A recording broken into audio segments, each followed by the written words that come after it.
Thank you for joining me on my masterclass. Now, today we're talking about Bitcoin. Is Bitcoin going to go back up, or is it going to just stay plateau where it is, or is it going to go down? Now, I've been having my clients and subscribers and followers asking me that question. Now, the thing is, cryptocurrency is very volatile. Yeah, that's right.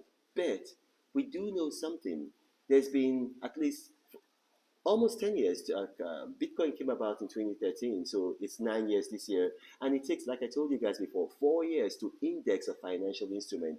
And the best predictor of past or future behavior is past behavior.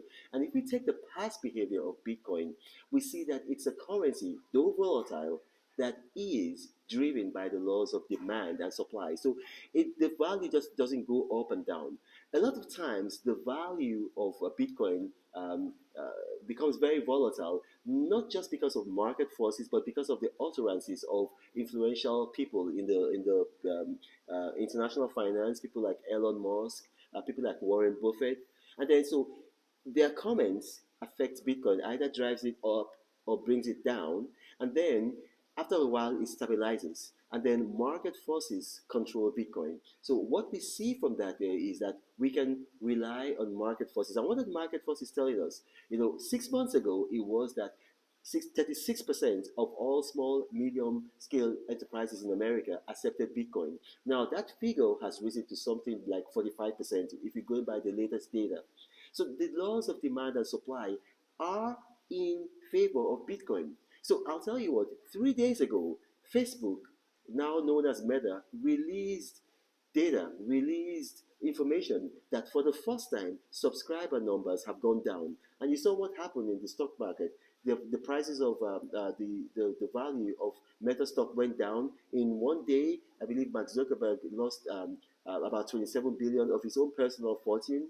The Nasdaq, and you have to understand, the Nasdaq is like a composite that is basically for tech stocks. The Nasdaq went down 3%. So you see, that's the law of demand and supply.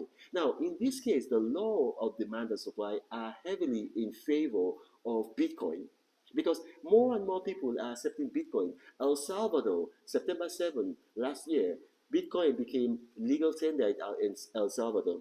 Russia, the Central Bank of Russia, had previously said, this was about 4 weeks ago, that they're going to ban Bitcoin, they're going to stop it, they're going to eradicate it from their territory. But then they had a change. Maybe they wanted to manipulate the currency, or maybe they just needed money for their war with Ukraine. But they had a change. So now they're saying that they're going to regulate Bitcoin and they're going to accept it.